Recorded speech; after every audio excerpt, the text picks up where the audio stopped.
இந்த நாளில் தேவனுடைய பிள்ளைகள் நம்ம தியானத்துக்கு என்று எடுத்துக்கொண்ட வேத வசனம், आज के दिन हम जो ध्यान के लिए लिए हुए वचन 1 தெசலோனிக்கேயர் புஸ்தகம் पहले தெசலோனிக்கே के पुस्तक அவருடைய 5வது அதிகாரம் उसका 5वां अध्याय 16, 17, 18 16, 17, 18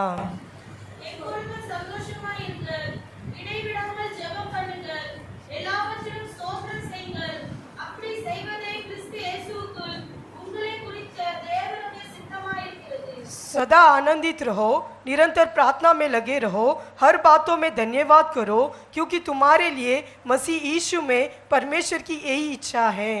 இடைவிடாமல் ஜெபம் பண்ணுங்கள், निरंतर प्रार्थना में लगे रहो எல்லாவற்றிலும் ஸ்தோத்திரம் செலுத்துங்கள், और सब बातों में धन्यवाद करो, அப்படி செய்வதே கிறிஸ்து இயேசுவுக்குள் உங்களை குறித்த தேவனுடைய சித்தமாய் இருக்கிறது। क्योंकि तुम्हारे लिए मसीह यीशु में परमेश्वर की यही इच्छा है। மூன்று காரியங்கள் இந்த இடத்துல நம்ம வாசிக்கிறோம்। इस जगह पर 3 बातें हम पढ़ते हैं। சந்தோஷமாய் இருங்கள், सदा आनंदित रहो, ஜெபியுங்கள், निरंतर प्रार्थना में रहो ஸ்தோத்திரம் பண்ணுங்கள், और धन्यवाद करो, இதுவே கர்த்தராகிய இயேசு கிறிஸ்துவுக்குள் உங்களை குறித்த தேவ சித்தமாய் இருக்கிறது। क्योंकि तुम्हारे लिए मसीह यीशु में परमेश्वर की यही इच्छा है। ஆண்டவருடைய பிள்ளைகள் தேவ சித்தம் என்று சொல்லும்போது जब परमेश्वर का इच्छा कहा जाते हैं तो ஒவ்வொருவரையும் ஒவ்வொரு சில பாதைகளிலே கர்த்தர் நடத்துகிறார்। परमेश्वर को हर एक मार्ग में ले चलाता है। கர்த்தருடைய ஊழியத்துக்கென்று கர்த்தர் வேறு பிரித்த தேவனுடைய பிள்ளைகளை जो परमेश्वर की सेवकाई के लिए जिन लोगों को अलग करता है, அவருடைய சித்தத்தின்படி ஊழியத்துக்கு அழைக்கிறார்। उनके मकसद के अनुसार परमेश्वर उनको अलग करता है। ஆனா நீங்கள் தேவ சித்தம் செய்ய வேண்டும் என்று சொல்லும்போது, अगर आप लोग परमेश्वर का इच्छा करना हो तो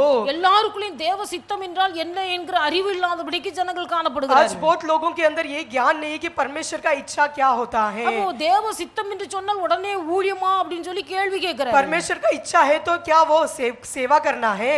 இயேசு சொன்னார், तब यीशु ने कहा, என்னை நோக்கி கர்த்தாவே கர்த்தாவே என்று கூப்பிடுகிறவன் தேவனுடைய ராஜ்யத்தில் பிரவேசிக்காமல், जो मुझे पुकारते पर प्रभु वो स्वर्ग राज्य में नहीं प्रवेश करेगा। பரலோகத்தில் இருக்க பிதாவின் சித்தத்தை செய்கிறவன் மாத்திரமே பரலோக ராஜ்யத்தில் பிரவேசிப்பான் என்று சொன்னார்। वो जो मेरे स्वर्गीय पिता का इच्छा पूरा करता है वही स्वर्ग में प्रवेश कर पाएगा। கர்த்தருக்காக ஊழியம் செய்வது ஒரு தேவ சித்தம், सेवा करना एक परमेश्वर का मकसद है, ஊழியங்களிலே பணிவிடை செய்வது ஒரு தேவ और சித்தம்। सेवा में उनकी हाथ बढ़ाना भी परमेश्वर का मकसद है। எல்லாருக்கும் எல்லா விதமான சித்தம் ஒன்று போல இருக்காது। सबको एक ही मकसद के अनुसार नहीं होता, ஆனா எல்லாருக்கும் உரிய தேவ சித்தம் परंतु सबके लिए एक मकसद है। அங்க வேதத்தில் எழுதப்பட்டிருக்கிறது, वही पवित्र शास्त्र में लिखा है, கிறிஸ்து இயேசுவுக்குள் உங்களை குறித்த தேவனுடைய சித்தமாய் இருக்கிறது। परमेश्वर मसीह के अंदर जो है वही परमेश्वर का इच्छा है। தெசலோனிக்கே சபையில் உள்ள விசுவாச மக்களுக்கு பவுல் எழுதுகிறார், ये தெசலோனிக்கே कलीसिया के लिए पौलुस लिखता है, எப்பொழுதும் சந்தோஷமாய் இருங்கள், हमेशा आनंदित रहो, இடைவிடாமல் ஜெபம் பண்ணுங்கள், निरंतर प्रार्थना में लगे रहो, எல்லாவற்றுக்கும் ஸ்தோத்திரம் हर செலுத்துங்கள், बातों में धन्यवाद करो।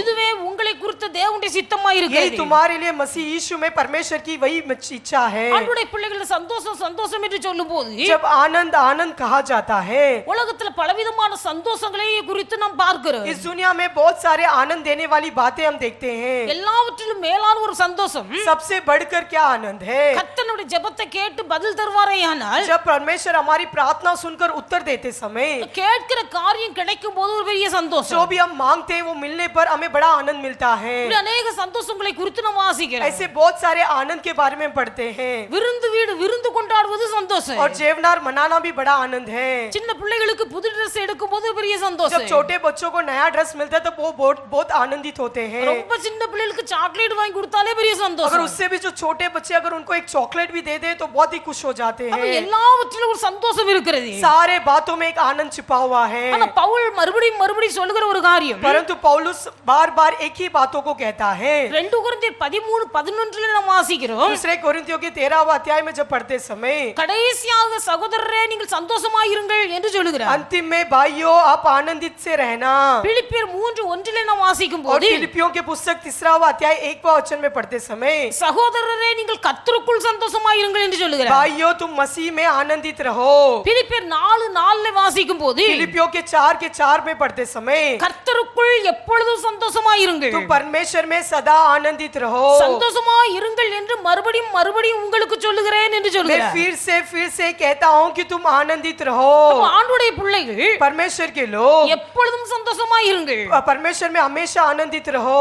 சந்தோஷமாய் இருங்கள் என்று மறுபடியும் உங்களுக்கு சொல்லுகிறேன்। मैं फिर से यही कहता हूँ कि प्रभु में आनंदित रहो। ஆனா எல்லா சந்தோஷமும் ஒவ்வொருவருக்கும் ஒவ்வொரு விதங்கள்ல கிடைக்கிறது। परंतु हर एक को आनंद हर एक प्रकार से मिलता है। ஆனா உண்மையான ஊழியக்காரன் என்று சொல்லும்போது अगर सच्चाई से सेवक कहा जाता है तो அங்கே பவுல் சொல்லுகிறார், वहाँ पौलुस कहते हैं உன் பிள்ளைகளிலே சிலர் சத்தியத்தில் நடக்கிறார்கள் என்ற கேள்விப்படும் போது எனக்கு மிகுந்த சந்தோஷமா இருந்தது என்று जब சொல்லுகிறார். बच्चे सत्य के अनुसार चलते तो वो सुनकर मैं बड़ा आनंदित हुआ। அப்போ காயுவை குறித்து சொல்லுகிறார், तब काइन के बारे में कहता है நீ சத்தியத்தின்படி நடக்கிறதையும் तू सच्चाई के अनुसार चलने पर உண்மையின் குறித்து சாட்சி நான் கேள்விப்பட்டபடினாலே तेरे कराई के बारे में जब मैंने जाना நீ சத்தியத்துக்கு கீழ்ப்படிகிறதையும் உண்மையா இருக்கிறதையும் பார்த்து நான் சந்தோஷப்படுகிறேன் என்று சொல்கிறார். सच्चाई की तू चलता था और कराई के अनुसार चलने पर मैं आनंदित हूँ। விசுவாச மக்கள் சத்தியத்தில் நடக்கும்போது विश्वासी लोग जब सत्य के अनुसार चलते समय விசுவாச மக்கள் கர்த்தருக்கு முன்பாக உண்மையா இருக்கும்போது जब विश्वासी लोग परमेश्वर के सामने खराई से चलने पर இதை பார்க்கும்போது ஊழியருடைய இருதயம் சந்தோஷப்படுகிறது. इसे देखने पर सेवकों का मन आनंदित होता है। உண்மையுள்ள மனுஷன் பரிபூர்ண ஆசீர்வாதங்களை பெறுவார். खरा मनुष्य परमेश्वर से परिपूर्ण आशीर्वाद पाता है, சிறியதோ பெரியதோ भले छोटा हो बड़ा हो। தேவனுடைய பிள்ளைகள் உண்மை உள்ளவர்களா இருந்தால் जब हम खराई से जिएंगे तो சத்தியத்துக்கு கீழ்ப்படிந்து நடந்தால் सच्चाई के अनुसार जीने पर ஊழியருடைய இருதயம் சந்தோஷப்படும் போது सेवकों के हृदय जब आनंदित होता है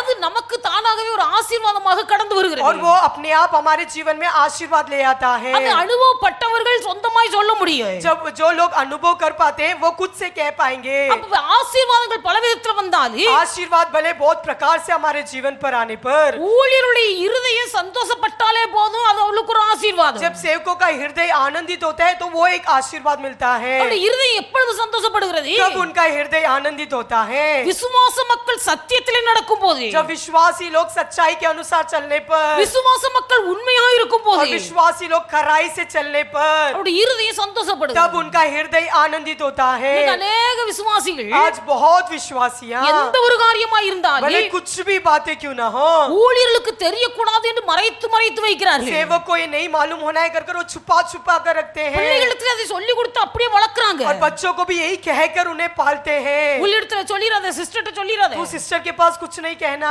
வீட்டுக்குள்ள அப்படியே பேச்சு நடக்குது. और घर के अंदर यही बात चलते रहता है। அந்த பிள்ளைகள் வளர்ந்து வரும்போது जब बच्चे बढ़ते समय அந்த பிள்ளைகள் அதே போல தங்கள் வாழ்க்கையில் இருக்க பிரச்சனைகளை ஊழியர்களுக்கு மறைக்கிறார்கள். वैसे बच्चे उनके जीवन में होने वाली परिस्थिति को सेवकों से छिपाते हैं। வேதத்தில் வாசிக்கிறோம், हम शास्त्र में पढ़ते हैं வெளியரங்கம் ஆகாத ரகசியம் ஒன்றுமில்லை. बाहर निकालने वाली कोई भी गुप्त बात नहीं है। அப்போ என்னைக்காவது ஒரு நாள் அந்த ரகசியம் வெளிப்படும் போது एक ना एक उस गुप्त बात जब बाहर निकलते समय ஊழியருடைய இருதய செவிகள் அந்த வார்த்தையை கேட்கும் போது जब सेवकों के कान पर उस बात लगेगा, இவர்கள் இப்படிப்பட்ட காரியங்களை எல்லாம் மறைத்து வைத்தது என்ன ये ऐसे बातों को क्यों छुपाए, என்று இருதயத்தை உணர்த்தப்பட்ட ஒரு வேதனைப்படுகிறார்கள். तब उनका मन वेदना होकर वो दुखी उठाते हैं, இந்த வேதனையுடைய வாழ்க்கையிலே ஆசீர்வாதத்தை தடுக்கிறது. और ये वेदना उनके जीवन में आशीर्वाद की रुकावट होती है। அதனால ஆண்டவருடைய பிள்ளைகள் நீங்கள் சத்தியத்திலே நடக்கணும், इसीलिए तुम सच्चाई के अनुसार चलना है, கர்த்தருக்கு முன்பாக உண்மையா और இருக்கணும். परमेश्वर के सामने खराई से जीना है, மனுஷருக்கு முன்பாக உண்மை அல்ல,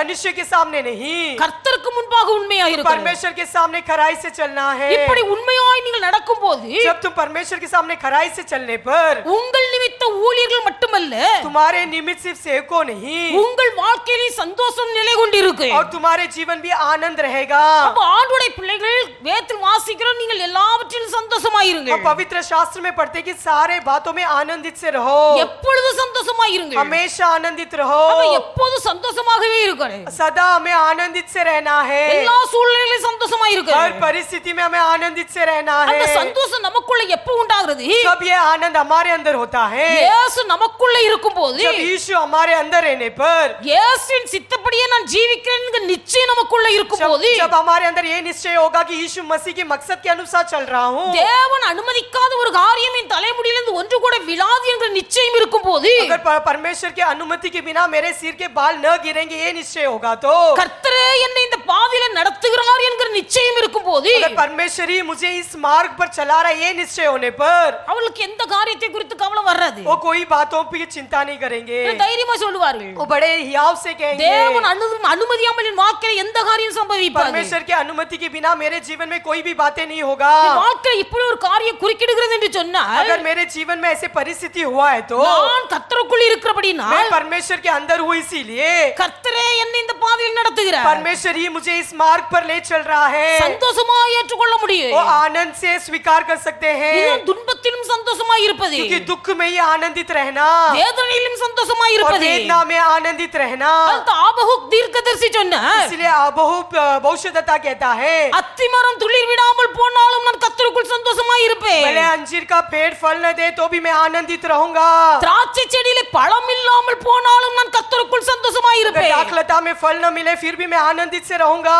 ஒலிவ மரம் பலனற்று போனாலும் நான் கர்த்தருக்குள் சந்தோஷமாய் இருப்பேன். अगर अंजीर का पेड़ भी फल न दे तो भी मैं आनंदित से रहूंगा, வயல்கள் தானியத்தை விளைவிக்காமல் போனாலும் நான் கர்த்தருக்குள் சந்தோஷமாய் இருப்பேன். भले खेतियों में धान न आए तो भी मैं आनंदित से रहूंगा, கிடையில ஆட்டு மந்தைகள் முதலற்று போனாலே, भले भेड़ बकरियों में कोई भलाई न मिले, தொழுவங்கள்ல மாடுகள் இல்லாமல் போனாலே, भले मेरे भेड़ गाय बैल न हो, எல்லா சூழ்நிலைகளிலேயும் सारे परिस्थिति में நான் கர்த்தருக்குள் சந்தோஷமாய் मैं இருப்பேன். यहोवा के कारण आनंदित रहूंगा. தீர்க்கதரிசி சொல்லுகிற ஒரு வார்த்தை, भविष्यद्वक्ता कहने वाली बातें हैं, தேவனுடைய பிள்ளைகளும் கர்த்தருக்குள் இருப்போமேயானால் जब हम परमेश्वर के अंदर रहने पर, நம்மை நடத்துகிறது கர்த்தர் என்கிற அறிவு உண்டாயிருக்குமேயானால், जो हमें चलाने वाला परमेश्वर है करके जब हमारे अंदर ज्ञान हो, எனக்கென்று தேவன் குறித்த சிலுவையை தான் நான் சுமக்கிறேன் என்கிற அறிவு உண்டாயிருக்குமேயானால், जब ये ज्ञान होगा कि परमेश्वर ने मुझे दिया हुआ क्रूस को ही मैं उठा रहा हूँ, எல்லாவற்றிலும் சந்தோஷமாய் இருக்க முடியும். सारे बातों में हम आनंदित से रह पाएंगे. இந்த நிறைவு ஒரு மனுஷனுக்குள்ள வரணும். ये भरपूरी एक इंसान के अंदर होना है, அதனால தான் வேதத்தில் வாசிக்கிறோம், इसीलिए हम शास्त्र में पढ़ते हैं, தேவனுடைய பிள்ளைகள் விசுவாசிக்கிறவன் பதறான். जो विश्वास करता है वो न डगमगाएगा. நாம் கர்த்தரை விசுவாசித்தால் अगर हम परमेश्वर पर विश्वास रखेंगे तो தேவனுடைய பிள்ளைகளும் எதற்கு பதற வேண்டிய அவசியம் हम இல்லை. किसी के बातों में हम डगमगाएंगे नहीं. அப்ப ஆண்டவருடைய பிள்ளைகள் எல்லா சூழ்நிலையிலும் சந்தோஷமாய் இருக்க इसलिए வேண்டும். सारे परिस्थिति में हमें आनंदित से रहना है. தேவனுடைய வாழ்க்கையில முறுமுறுப்பு உண்டாகிறது. आज बहुत लोगों के जीवन में कुड़कुड़ाते हैं. எல்லாம் நன்றாக இருந்தால் சந்தோஷம், अगर सारे बातें भलाई से रहे तो आनंद मनाते हैं. ஏதாவது குறை உண்டாகுமானால் अगर उसमें कोई कमी हो जाए உடனே தங்கள் வாழ்க்கையில முறுமுறுக்கிறார்கள். तुरंत वो अपने जीवन में कुड़कुड़ाते हैं. முதல் முறுமுறுப்பு पहला कुड़कुड़ाहट மோசேக்கும் ஆரோனுக்கு விரோதமாக தான் முறுமுறுத்தார்கள். मूसा और आरोन का विरोध उन्होंने कुड़कुड़ाया.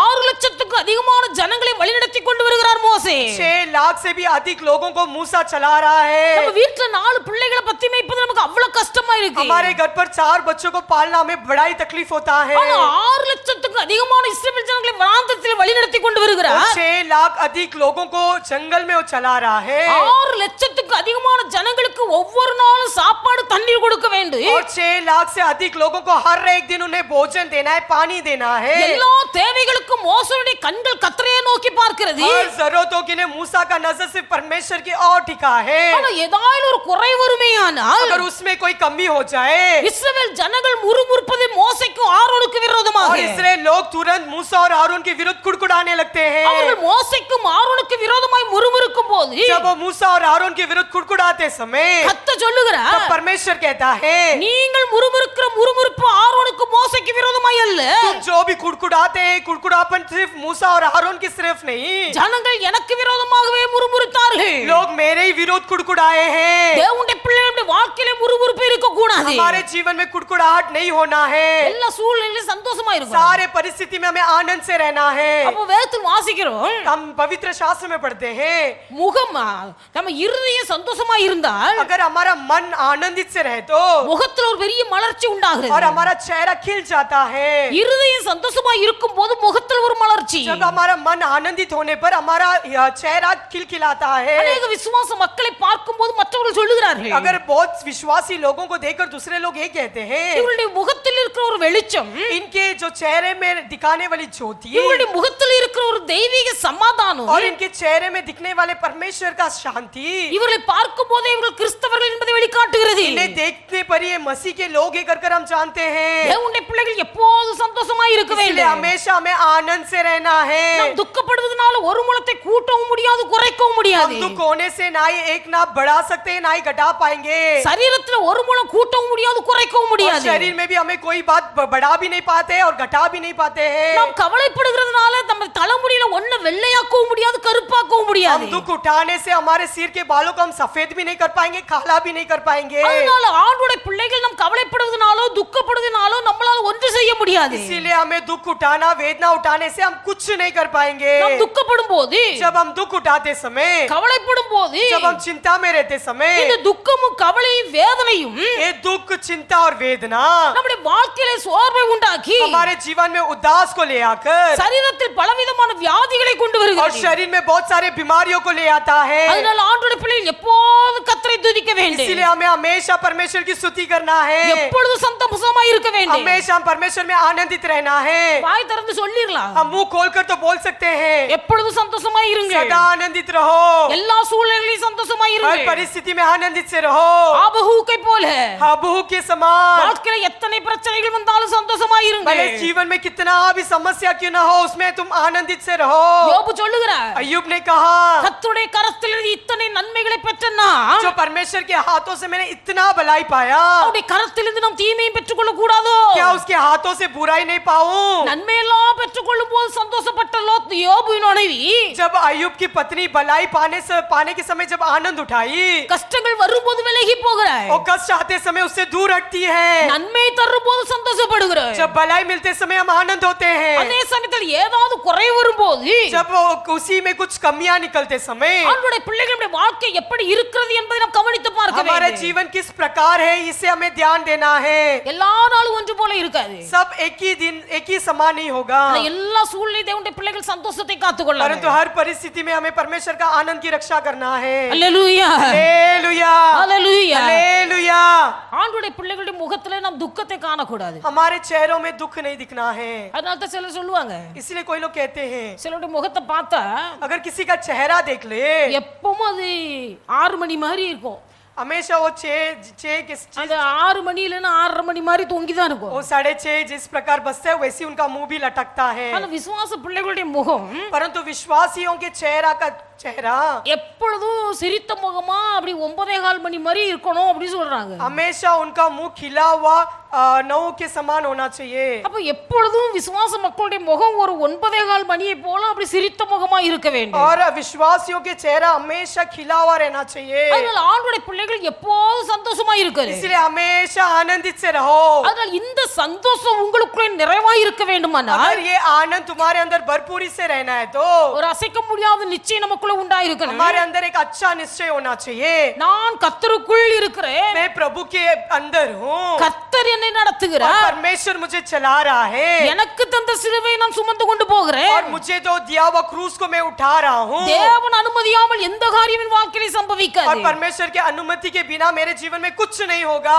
இந்த அசைக்க முடியாத விசுவாசம் நமக்குள்ளே வரும்போது अगर ऐसा अच्छा विश्वास हमारे अंदर होगा तो எல்லா சூழ்நிலைகளிலும் தேவனுடைய பிள்ளைகள் சந்தோஷத்தை காத்துக்கொள்ள तुम முடியும் हर परिस्थिति में परमेश्वर के आनंद की रक्षा कर पाओगे। இந்த நிலைமைக்குள் கடந்து வருகிறவர்கள் தான் ஆவிக்குரிய விசுவாசி ये अनुभव में जो चलते हैं वही आत्मिक विश्वासियां हैं। அப்ப ஆவிக்குரிய விசுவாசிகளாய் நாம் காணப்பட வேண்டும் हमें आत्मिक विश्वासी रहकर देना है। அப்போஸ்தலனாகிய பவுல் ஊழியம் செய்த நாட்களிலே जब प्रेरित पौलुस जब उसने सेवकाई किया, கொரிந்து சபையிலே அவர் பத்திரம் எழுதுறார் இது कोरिन्थियों कलीसिया के लिए एक पत्र लिखता है। அப்ப கொரிந்து சபை மக்களை குறித்து சொல்லுகிறார் कोरिन्थी कलीसिया के लोगों के बारे में कहता है, அங்கே உள்ள மக்கள் वहाँ के जो लोग थे, அந்த சபையில கூடி வருகிற மக்கள் जो कलीसिया में इकट्ठा होते हैं, மூன்று விதமான கூட்டத்தார் அங்கு वहाँ காணப்படுகிறார்கள் 3 प्रकार का भीड़ है அங்கே சிலர் மாம்சத்துக்குரியவர்களாய் और இருக்கிறார்கள் उसमें से एक भीड़ शारीरिक लोग हैं, அப்ப சிலர் மாம்சத்துக்குரியவர்களாய் இருக்கிறார்கள் उसमें कोई शारीरिक लोग हैं சிலர் குழந்தைகளாய் இருக்கிறார்கள் और उसमें कोई बालक है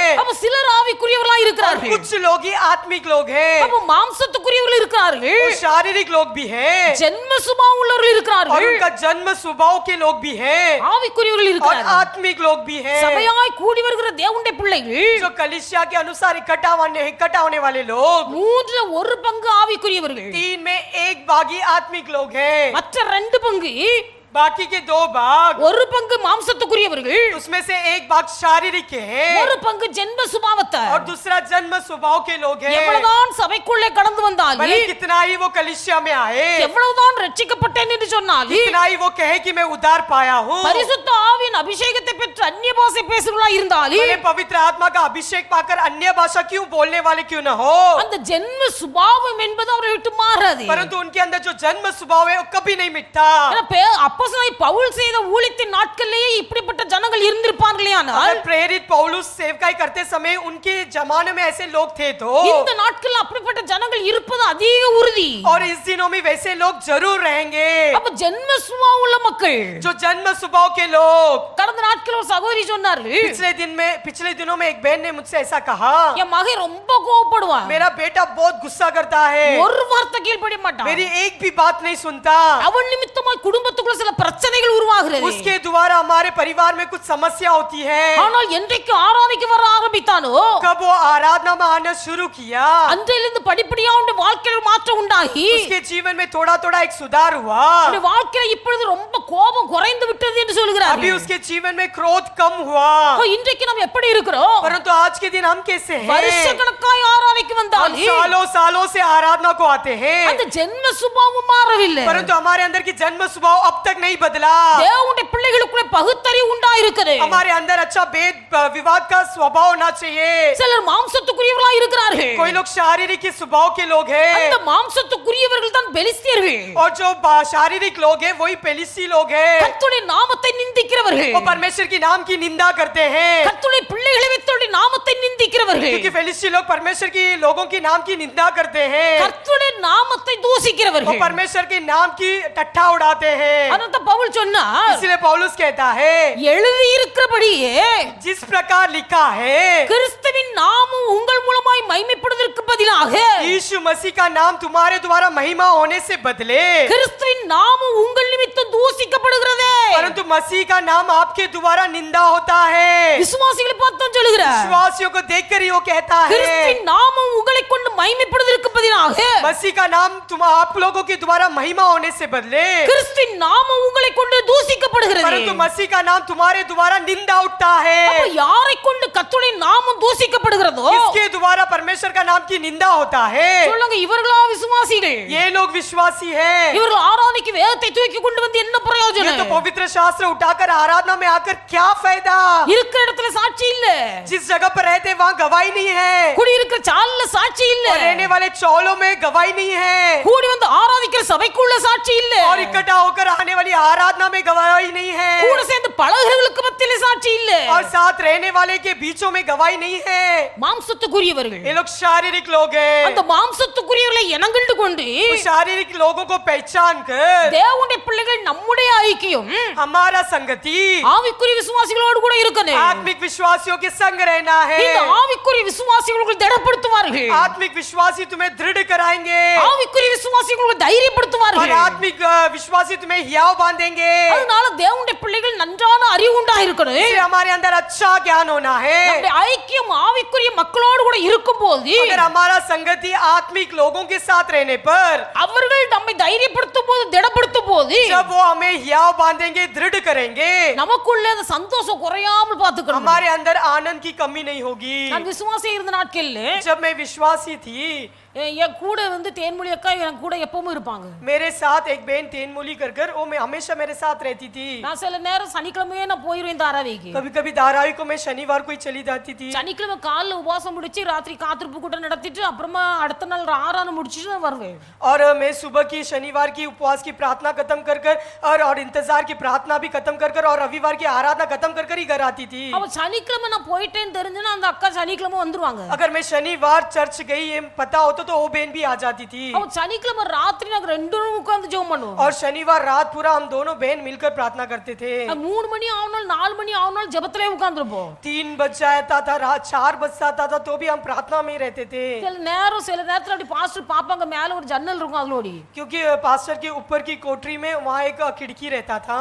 சத்தம் கொடுப்பாங்க, என்ன செய்றீங்கன்றோம் அப்படி. वहाँ से वो आवाज देती थी कि तुम क्या कर रहे हो? ஐயா நாங்கள் ஜெபம் பண்ணிட்டு இருக்கோம். पास्टर जी हम प्रार्थना कर रहे हैं। மணி 3 மணி ஆகுது, சீக்கிரம் படுங்க படுங்க, पास्टर कहेंगे कि 3 बज गया, अब सो जाओ, காலையில எழும்பணும். सुबह उठना है। அப்ப அந்த அக்கா परंतु वो जो बहन थी, எங்க கூட இருக்கும் போது जब मेरे साथ रहने पर சில வேளைகள்ல நான் சோர்ந்து போகுதுண்டு. कुछ समय पर मैं बहुत उदास हो जाती थी। அப்போ கர்த்தர் என்னை ஊழியத்துக்கு என்று அழைத்த போது जब पास्टर जब परमेश्वर ने मुझे सेवकाई के लिए बुलाया, அநேக நேரங்கள்ல நான் சோர்ந்து போகுதுண்டு. बहुत समय तक मैं बहुत उदास हो जाती थी। அப்ப அந்த சகோதரத்துல பகிர்ந்து கொள்ளும் போது जब मैं उस बहन से बातें करते समय அவர்கள் வசனத்தை கொண்டு கொண்டு என்னை वो தைரியப்படுத்துவார்கள். हमेशा वचन बोल बोलकर मुझे हिया बांधते थे। அவர்கள் தைரியப்படுத்த எனக்குள்ள ஒரு திட நம்பிக்கை உண்டாயிற்று. जब वो वचन बोल बोलकर मेरे अंदर हिया बांधते तो मेरे अंदर बड़ा धैर्य आता था। அப்ப அவர்கள் நமக்கு வசனத்தை தந்து தேற்றுகிறார்கள், தைரியப்படுத்துகிறார்கள். वो वचन देकर हमें तसल्ली देते और हिया बांधते हैं। ஆனா மாம்சத்துக்குரியவர்கள் ஜென்ம சுபாவம் உள்ளவர்கள், तो जो शारीरिक लोग और जन्म स्वभाव रहने वाले, விசுவாச மக்கள் ஆவிக்குரிய ஜீவிதத்தில் முன்னேற முடியாதபடிக்கு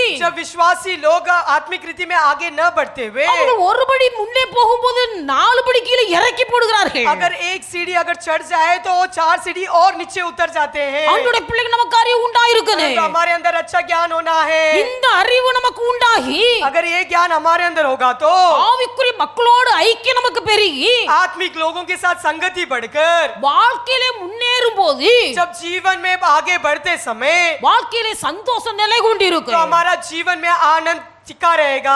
இவர்கள் மாம்சத்துக்குரியவர்கள் ஜென்ம சுபாவம் உள்ளவர்கள். ऐसे लोग शारीरिक लोग हैं और जन्म स्वभाव के लोग हैं। இந்த மாம்சிக உள்ள சுபாவம் உள்ளவர்கள் ஜென்ம சுபாவம் உள்ளவர்களுடைய வார்த்தையை கேட்டு ஜனங்கள் இடறுகிறார்கள். ऐसे जन्म स्वभाव के लोगों की बात सुनकर लोग ठोकर खाते हैं। எவர்களுடைய வார்த்தை மற்றவர்களை உயிர்ப்பிக்கிறதோ, अगर जिसका बात किसी को झिलाता है எவர்களுடைய வார்த்தை மற்றவர்களை தைரியப்படுத்துகிறதோ, और किसका बात किसी और को हिया बांधता है, எவர்களோடு பழகுவதனால் நம்முடைய வாழ்க்கையிலே சந்தோஷம் பெறுகிறதோ, जब किसके साथ हम रिश्ते में रहते हैं अगर उनके द्वारा हमारा आनंद बढ़ता है, அந்த மக்களோடு நாம் ஐக்கியம் வைத்துக் கொள்ள வேண்டும். उनके साथ ही हमें संगति रखना है। இல்லாவிட்டால் அவர்கள் தங்கள் வார்த்தையினாலே நம்மை விழ பண்ணுவார்கள். नहीं तो उनके वचनों के द्वारा ही हमें गिरा देंगे। வேதத்தில் வாசிக்கிறோம், हम शास्त्र में पढ़ते ஒரு हैं குறிப்பிட்ட மனுஷனுடைய பெயரை சொல்லி एक नियुक्त नाम को बोलकर இவர்களுடைய வார்த்தைகள் इनका जो भी बातें हैं அரிப்பிளவையை போல படருகிறது. और इनको नीचा दिलाता है, அரிப்பிளவை उनको अलग करता है। அதாவது பிளவை என்று சொல்லும்போது கேன்சர் வியாதி என்று சொல்லுகிறார்கள். अगर उसको कहा जाता तो कैंसर का बीमारी का एक नाम है அந்த கேன்சர் வியாதி சரீரத்தில் பரவுகிறது. और वो कैंसर का बीमारी शरीर में फैलता है। இப்படிப்பட்டவருடைய வார்த்தை जो ऐसे लोगों की बातें மற்றவருடைய இருதயத்தில் விழுந்து दूसरों के हृदय के अंदर प्रवेश होकर அது அப்படியே அரிச்சிட்டே போகுது. और उनको वो घटाता ही है ஆவிக்குரிய வாழ்க்கையை ஒன்றுமில்லாமல் ஆக்கி और போடுகிறது. आत्मिक रीति को पूरी तरह से नष्ट करता है। இவருடைய வாழ்க்கையும் மாம்சத்துக்குரியதாய் மாறுகிறது. क्योंकि इनका जीवन भी शारीरिक बन जाता है இவருடைய வாழ்க்கையின் ஜென்ம சுபாவத்துக்கு நேராய்த்து கொண்டப்படுகிறது. और उनके भी जीवन जन्म स्वभाव की ओर ले चलाते हैं। தேவனுடைய பிள்ளைகள் எப்பொழுதும் சந்தோஷமாய் இருக்க इसीलिए வேண்டுமானால் हमें सदा आनंदित से रहना हो तो ஐக்கியம் ஆவிக்குரியவர்களோடு கூட இருக்கட்டும். हमारा संगति आत्मिक लोगों के संग होने दो। எப்பொழுதும் சந்தோஷமாய் இருக்க வேண்டுமானால் अगर हमेशा आनंदित से रहना है तो ஐக்கியம் கர்த்தரோடு और இருக்கட்டும். संगति हमारा परमेश्वर के संग हो। நீங்கள் கர்த்தரோடும் ஆவிக்குரியவர்களோடு கூட ஐக்கியம் வைத்து வாழ்வீர்களானால் अगर तुम संगति परमेश्वर के साथ और आत्मिक लोगों के संग रखेंगे तो உங்கள் வாழ்க்கையில எப்போதும் சந்தோஷத்தை காத்துக்கொள்ள முடியும். और तुम हमेशा आनंद की रक्षा कर पाओगे। அதனால தான் பவுல் சொல்லுகிறார், इसलिए पौलुस कहता है எப்போதும் சந்தோஷமாய் இருங்கள், इसलिए सदा आनंदित से रहो, எப்போதும் சந்தோஷமாய் இருங்கள். सदा आनंदित से रहो। இருதயத்திலே கர்த்தருக்குரிய துக்கம் உண்டாயிருக்குமேயானால் अगर हमारे मन में परमेश्वर के प्रति कुछ दुख हो तो உலகத்தின் காரியங்களை குறித்த துக்கம் அல்ல, संसार की बातों की दुख नहीं, வேதத்தில் எழுதப்பட்டிருக்கிறது शास्त्र में लिखा है கர்த்தருக்கு ஏற்ற துக்கம் இருதயத்தில் இருக்குமேயானால் अगर परमेश्वर के योग्य दुख अगर हमारे मन में हो, அந்த கர்த்தருக்கு ஏற்ற துக்கம் जो परमेश्वर का योग्य दुख முகத்தில் ஒரு மலர்ச்சியை உண்டாக்குகிறது. हमारे चेहरा में खिलखिलाहट को ले आता है। கர்த்தருக்கு ஏற்ற துக்கம் நமக்கு உண்டாயிருக்கிறது. जो परमेश्वर के योग्य दुख हमारे अंदर होना है। லௌகிக துக்கங்கள் கவலைகள் மாறனே. इस संसारिक दुख इस धन को दुख सारा बदलना है। இப்படி நாம் இருக்கும்போது எப்போது சந்தோஷத்தை காத்துக்கொள்ள अगर हम முடியும். ऐसा रहेंगे तो हम परमेश्वर की आनंद की रक्षा कर पाएंगे। உலகத்தில் ஒரு பழமொழி சொல்வார்கள், संसार में ऐसा कहावत कहा जाता है, மரத்தை நட்டவன் தண்ணி ஊத்துவான், जो पेड़ को लगाया वो पानी डालेगा। நம்மை கர்த்தர் இந்த ஸ்தலத்துல கொண்டு நட்டுனவர் கர்த்தர். क्योंकि परमेश्वर ने हमें इस जगह पर ले आया है। கோடிக்கணக்கான ஜனங்கள் உயிர் வாழ்ந்து கொண்டிருக்கும் போது कितने कोटि कोटि लोग इस संसार में जी रहे हैं, குறிப்பிட்ட சிலரை கத்த தமக்குள்ளாய் கொண்டு கட்டி வைத்திருப்பாரானால், अगर नियुक्त किसी लोगों को परमेश्वर ने अपने भवन में रखा है तो, கத்தரை அழைத்து ரட்சித்திருப்பாரையானால், अगर परमेश्वर बुलाकर तुम्हारा उद्धार किया हो तो, நம்மை கர்த்தருடைய ஐக்கியத்தில் நாட்டினது நட்டுறது கர்த்தர். परमेश्वर ने हमें इस संगति में रखा, वो परमेश्वर ही है। அப்ப நம்மை நாட்டின கர்த்தர் நமக்குரிய காரியங்கள் எல்லாவற்றையும் பார்த்துக் जो கொள்ளுவார். परमेश्वर ने हमें लगाया है वो हमारी सारी जरूरतों को वो पूरा करेगा। இந்த ஒரு விசுவாசம் வரும்போது தேவனுடைய பிள்ளைகளுடைய சந்தோஷத்தை காத்துக்கொள்ள जब முடியும். ऐसा विश्वास हमारे अंदर उठते समय हम परमेश्वर की आनंद की रक्षा कर पाएंगे। அப்ப தேவனுடைய பிள்ளைகள் எப்போதும் சந்தோஷமாயிருங்க. इसलिए परमेश्वर में सदा आनंदित से रहो, எப்போதும் சந்தோஷமாயிருங்க. हमेशा आनंदित से रहो। உங்கள் சந்தோஷம் நிறைவாயிருக்கட்டும். तुम्हारा आनंदित में भरपूरी होने दो, நிறைவான சந்தோஷம் உங்களுக்குள்ள तुम्हारे உண்டாயிருக்கட்டும். अंदर भरपूरी की आनंद बसने दो। அல்லேலூயா, हालेलुया, அல்லேலூயா. हालेलुया। ஆண்டவருடைய பிள்ளைகள் நிறைவான சந்தோஷம் கர்த்தர் நமக்கு தருவார். परमेश्वर का भरपूरी आनंद से हमें भरेगा। மாத்திரமல்ல, सिर्फ इतना ही नहीं, சொல்லுகிறார் இடைவிடாமல் ஜெபம் பண்ணுங்கள். और निरंतर प्रार्थना में रहो, இடைவிடாமல் ஜெபம் பண்ணுங்கள். निरंतर प्रार्थना में रहो। விசுவாச மக்கள் இடைவிடாமல் ஜெபிக்க வேண்டும். और विश्वासी लोग निरंतर प्रार्थना में लगे रहना है। எப்போது கர்த்தரை துதிக்கிற துதி நமக்குள்ள இருந்து எழுப்பி கொண்டு இருக்க हमेशा வேண்டும். परमेश्वर की स्तुति हमारे अंदर से उठना है, அப்ப இடைவிடாமல் ஜெபம் பண்ணுங்கள். इसलिए निरंतर प्रार्थना करो। எப்போது சந்தோஷமாய் இருப்பது தேவ சித்தம்.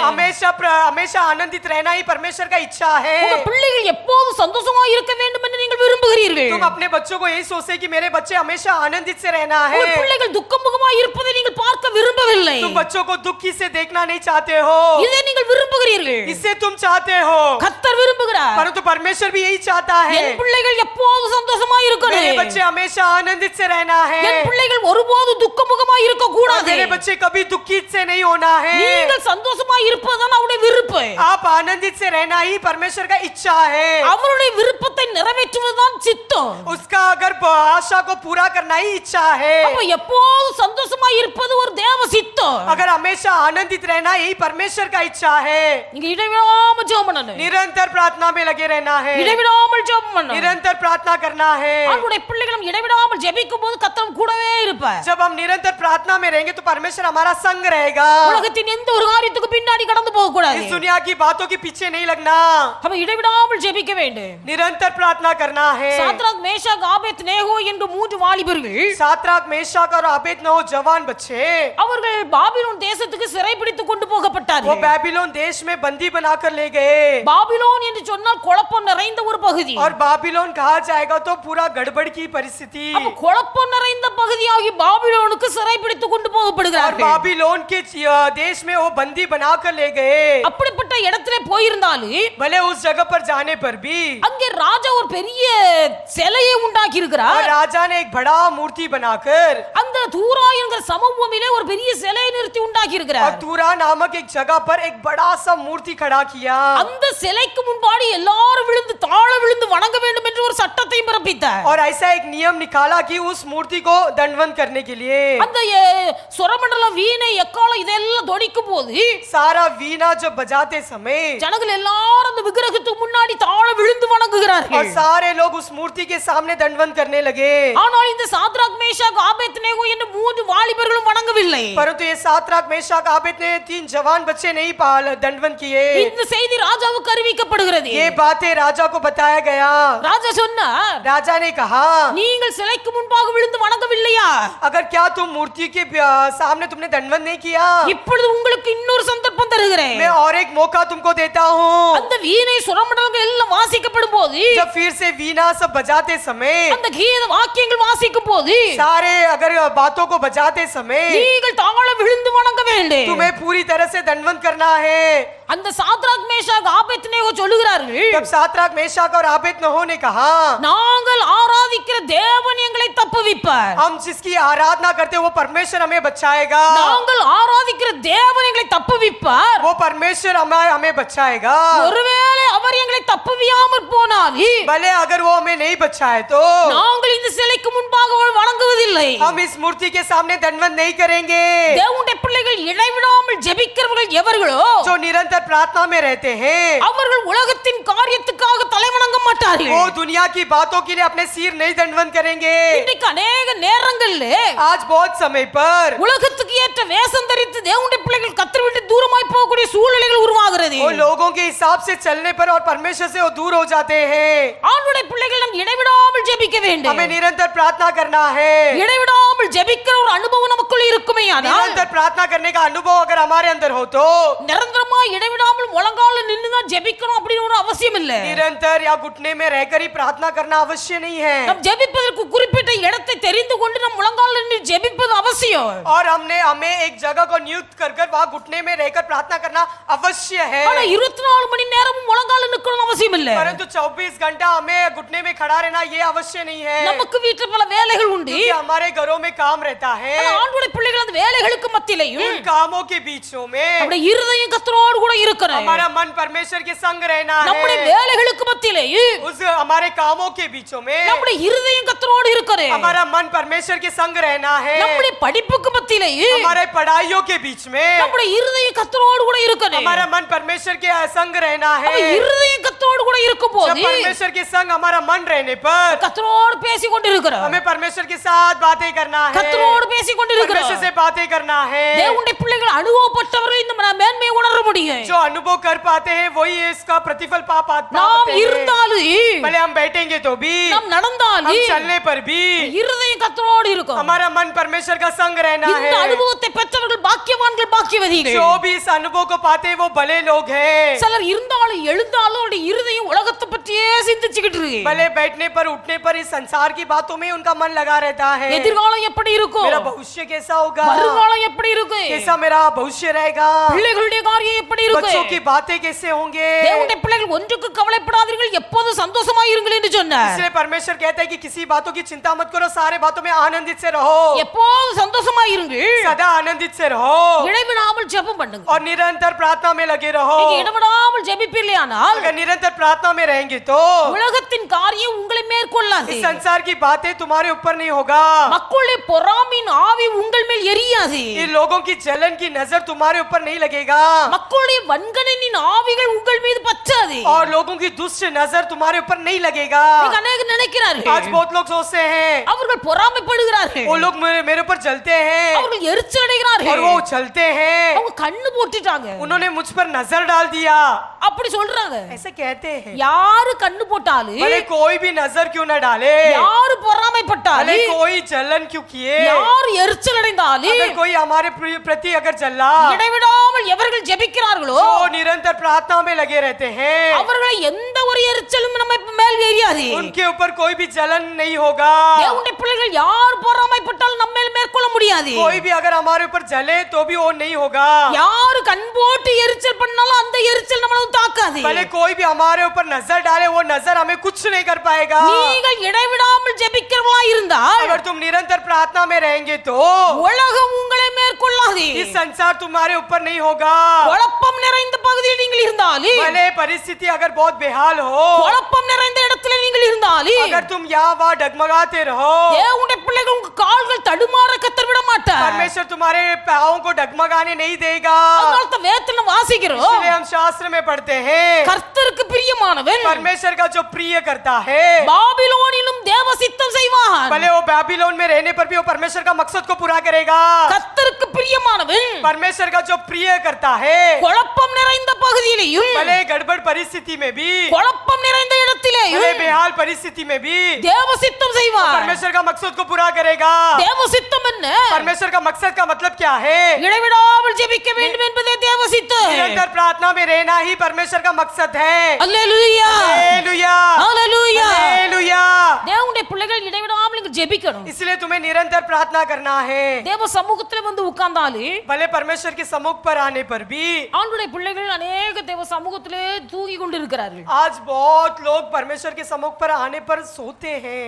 ஒவ்வொருத்தரும் பார்த்து பார்த்து என்ன சொல்றாங்க, இங்க இந்த நாட்கள்லாம் தூங்குறாங்க அப்படின்னு. हर एक जो बाजू में बैठते हैं वो लोग कहते कि ये लोग सोते हैं। காரணம் என்ன? इसका कारण क्या है? லௌகிக கவலை, इस दुनिया की चिंता, லௌகிக கவலை தேவ சமூகத்துல தூங்கி விட பண்ணுகிறது. इस संसार की दुख, इसीलिए हमें परमेश्वर के सम्मुख में नींद ले आता है। ஒரு சில பயங்கள், कुछ डर, ஒரு சில பாரங்கள், कुछ बातों के लेके बोझ, அவைல எல்லாம் தூங்க பண்ணுது. ये सब हमें नींद ले आता இன்னைக்கு है। அநேகருடைய உடற் பலவீனங்கள் அல்லது உடற்சோர்வுகள் தேவ சமூகத்தை தூங்க வைக்கிறது. हमारे शरीर की निर्बलता, बीमारी हमें हमारी नींद ले आती है। இப்படி தேவ சமூகத்தை தூங்குகிறவர்கள் ऐसे परमेश्वर के सम्मुख में जो सोते हैं, ஆண்டுடைய பிள்ளைகள் கர்த்தருடைய ஆசீர்வாதம் வாழ்க்கையில கடந்து வர முடியாது. परमेश्वर का आशीर्वाद हमारे जीवन में नहीं होगा. இடைவிடாமல் ஜெபியுங்கள். निरंतर प्रार्थना में रहो இருதயத்துக்குள்ள இருந்து அந்த ஆராதனை வந்துட்டே இருக்கணும். और हमारे मन के अंदर से परमेश्वर के लिए आराधना उठना चाहिए. அதனால வேதத்தில் வாசிக்கிறோம். इसलिए हम शास्त्र में पढ़ते हैं, நான் படுத்து நித்திரை செய்தேன், मैं तो सोया था என் இருதயமோ விழித்திருந்தது. परंतु मेरा मन तो उठा था. படுத்து நித்திரை செய்தேன், मैं तो सोकर सो रहा था. சரீரம் நித்திரையா தான் இருக்கு, ये शरीर तो सो रहा है, என் இருதயம் விழித்திருக்கிறது. परंतु मेरा मन जगा है. என் இருதயம் விழித்திருக்கிறது. और मेरा मन जगा है. அந்த படுத்திருக்கும் போதும் அந்த இருதயம் அப்படியே ஆண்டவரோடு பேசிட்டு இருக்கு. सोते समय में भी वो परमेश्वर के साथ बातें कर रहा है. हमारा இந்த मन. அனுபவத்தை பெற்றவர்கள் ஆவிக்குரியவர்கள், இந்த அனுபவத்தை பெற்றவர்கள் और ஆசீர்வதிக்கப்பட்டவர்கள். जो ये अनुभव पाए वो आत्मिक लोग हैं और आशीर्वाद पाए हुए लोग हैं. அல்லேலூயா, हालेलुया, அல்லேலூயா. हालेलुया. இடைவிடாமல் ஜெபியுங்கள். निरंतर प्रार्थना में रहो. தானியேல் என்கிற ஒரு தேவ மனுஷன் இருந்தார். दानियल कर परमेश्वर का एक व्यक्ति था. அவரும் அதே பாபிலோன்ல தான் குடி वो இருக்கிறார். भी वही बाबिलोन में रहता அந்த है. தானியேல் ஒரு ஆவிக்குரிய மனுஷன். और ये दानियल एक परमेश्वर का व्यक्ति था. தானியேல் ஒரு பெரிய தீர்க்கதரிசி. और वो एक बड़ा भविष्यवक्ता था. தேவனுடைய ஆவி அவருக்குள்ள இருந்தது. परमेश्वर का आत्मा उसके अंदर था. வேதத்தில் வாசிக்கிறோம், हम शास्त्र में पढ़ते हैं, தேவனுடைய ஆவி தானியேலுக்குள்ள இருந்தபடினா परमेश्वर का आत्मा दानियल के अंदर था, इसीलिए அவன் சொப்பனத்துக்கு அர்த்தம் சொல்கிறவனாய் वो இருந்தார். स्वप्न का अर्थ समझाता था.